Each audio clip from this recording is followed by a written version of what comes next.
नमस्कार, मैं पूनम मिश्रा आप लोगों का संस्कृत सागर चैनल पर हार्दिक अभिनंदन करती हूँ।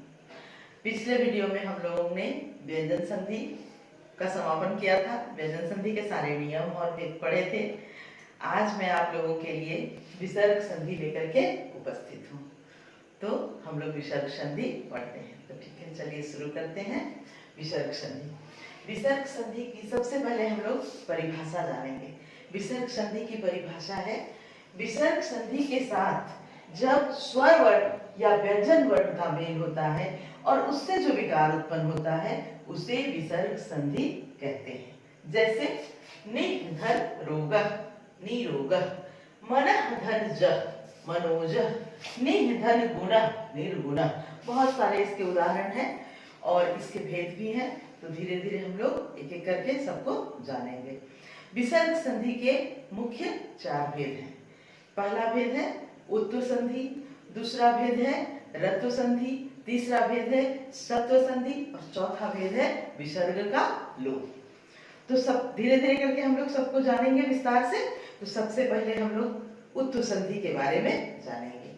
उत्तु संधि में भी 1-2 नियम है। तो उत्तु संधि का पहला नियम है, उत्तु संधि का पहला नियम है, यदि विसर्ग से पहले हर्ष अ हो और बाद में भी हर्ष अ हो तो विसर्ग उ में कन्वर्ट कर जाता है। अर्थात विसर्ग का उ हो जाता है और विसर्ग पूर्व अ के साथ मिलकर ओ हो जाता है तथा बाद वाले का अ का पूर्व रूप हो जाता है और उसके स्थान पर अवग्रह चिन्ह हो जाता है। इस चिन्ह को हम लोग अवग्रह चिन्ह बोलते हैं।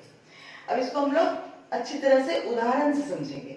देखिए, जैसे प्रथम धन अध्याय, यहाँ पे देखिए विसर्ग के पहले भी अ है और विसर्ग के बाद में भी अ है। नियम हमारा कहता है कि विसर्ग के पहले हर्ष अ हो, हर्ष आ नहीं अ, विसर्ग के पहले अ हो और बाद में भी हर्ष अ हो तो ये विसर्ग किसमें बदलता है?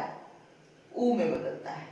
तो यहाँ पर अगर विसर्ग अ के बाद उ हो जाता है तो यहाँ गुण संधि के नियम के अनुसार अ और उ मिलकर के ओ हो जाता है। तो यहाँ पर ओ हो गया और ये जो अ है इसका पूर्व रूप हो गया। यहाँ पर ओ हुआ तो उसके बाद अगर ओ के बाद अ आता है तो पूर्व रूप संधि भी इसमें मिल रहा है। तो पूर्व रूप का नियम है कि ये जो ओ के बाद अ आया तो अ स्वयं अनुपस्थित होकर के अपने स्थान पर अवग्रह चिन्ह छोड़ जाता है। थोड़ा सा अच्छा से समझना है इसको। देखिए, कि प्रथम धन अध्याय, प्रथम में विसर्ग के पहले भी अ है और विसर्ग के बाद में भी अ है।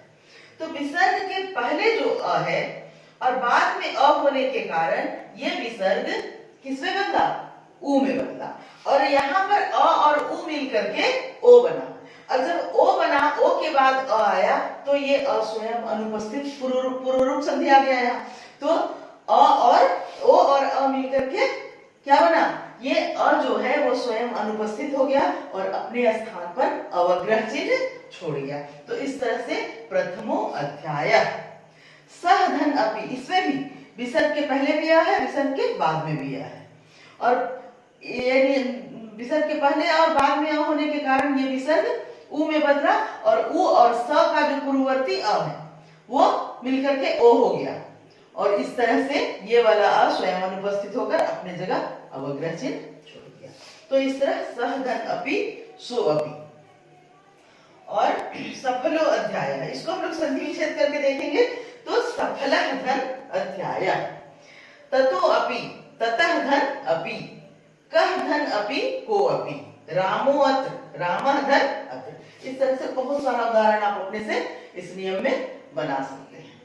तो फिर से एक बार देखते हैं कि यदि विसर्ग के पहले, पहला नियम कहता है उत्व संधि में कि विसर्ग के पहले हर्ष अ हो और बाद में भी हर्ष अ हो तो विसर्ग का उ हो जाता है और विसर्ग पूर्व अ के साथ मिलकर ओ हो जाता है तथा बाद वाले अ का पूर्व रूप हो जाता है और उसके स्थान पर अवग्रह चिन्ह हो जाता है।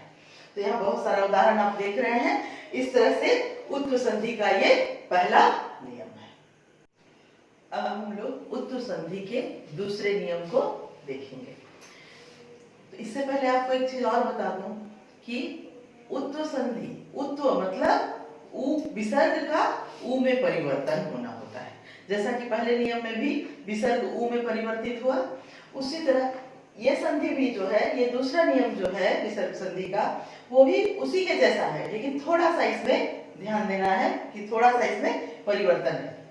देखिए, यदि इसका नियम है कि यदि विसर्ग से पहले अस्वर रहे, अर्थात अस्वर वर्ण रहे और बाद में किसी भी वर्ग का तृतीय, चतुर्थ, पंचम वर्ण या य, र, ल, व, ह में से कोई वर्ण आए तो विसर्ग का उ हो जाता है, अर्थात विसर्ग उ में परिवर्तित हो जाता है। और वही उ अपने पहले वाले अ से मिलकर के, अर्थात पूर्ववर्ती अ से मिलकर के ओ का रूप धारण कर लेता है। यहाँ पे एक चीज और ध्यान से देखिए कि पहले नियम में क्या था, जो पहले नियम हम लोग उत्तर संधि में पढ़े थे, उसमें था कि विसर्ग के पहले भी अ था और विसर्ग के बाद में भी अ था। लेकिन यहाँ पर अंतर है, यहाँ विसर्ग के पहले अ है और बाद में किसी भी वर्ग का तृतीय, चतुर्थ, पंचम या य, र, ल, व, ह वर्ण में से कोई वर्ण आए तो विसर्ग का उ होता है। यही अंतर है पहले वाले नियम में और बाद वाले नियम में, अंतर है दोनों में।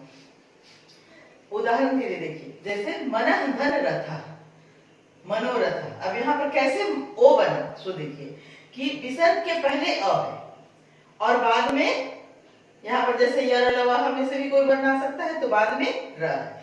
तो जब विसर्ग के पहले अ हो और बाद में र है तो विसर्ग और अ मिल करके क्या बना, उ बना, और ये अ और उ मिल करके ओ बन गया।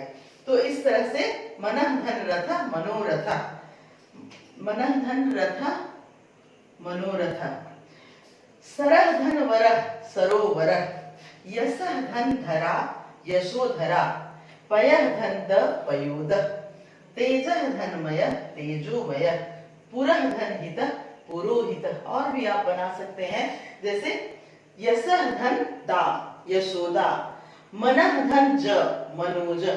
इस तरह बहुत सारा आप अपने से बना सकते हैं। तो आज हम लोगों का विसर्ग संधि का उत्व संधि कंप्लीट हुआ। फिर से एक बार बता दूं, उत्व मतलब होता है विसर्ग का उ में परिवर्तन। विसर्ग किस में बदला, उ में बदला। तो इसमें दो नियम है। पहला नियम है कि विसर्ग के पहले भी अ हो और बाद में भी अ हो तो विसर्ग पहले वाला अ के साथ मिलकर के ओ बन जाता है। और दूसरा नियम में कहता है कि विसर्ग के पहले अ रहे लेकिन बाद में किसी भी वर्ग का तृतीय, चतुर्थ, पंचम या य, र, ल, व, ह वर्ण में से कोई वर्ण रहे तो विसर्ग उ में बदलता है और उ और विसर्ग का पूर्ववर्ती अ दोनों मिलकर के ओ हो जाता है, जैसा कि उदाहरण में दिया गया है। तो इस तरह से आज हमारा विसर्ग संधि का उत्व संधि कंप्लीट हुआ। और इसके बाद हम लोग और भी विसर्ग संधि के और भी जो नियम है उनको हम लोग देखेंगे नेक्स्ट वीडियो में। तब तक के लिए